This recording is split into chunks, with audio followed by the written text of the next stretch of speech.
আসসালামু আলাইকুম। আজকে আমরা একটি কিচেনের কাজে আসছি মোটর রিপ্লেসমেন্ট করার জন্য।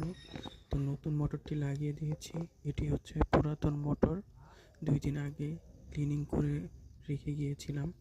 পরবর্তী কাস্টমার মোটর এনে দিয়েছে, মোটরটি ফিটিং করে দিয়েছি এখন। তো মোটামুটি কাজ সম্পূর্ণ। এই যে মোটরগুলো লাগানো হয়েছে, এটা চেঞ্জ করা হয়েছে, মোটরটা নতুন একটি মোটর ইনস্টল করা হয়েছে। এবং এই মাটিটা ভেঙে গিয়েছে, এটা মডিফাই করে দেওয়া হয়েছে। তো এগুলা পাওয়া যায় না, এই বাটিগুলো মার্কেটে পাওয়া যায় না। মোটরগুলো মার্কেটে অ্যাভেলেবেল পাওয়া যায় যে ব্র্যান্ডের, ওই ব্র্যান্ডের শোরুমে। তো আমরা মোটরগুলা বেশিরভাগই কাস্টমারকে বেঁধে দিই নতুন করে। এটা হচ্ছে পুড়ে গেছে এই মোটরটা ভিতরে,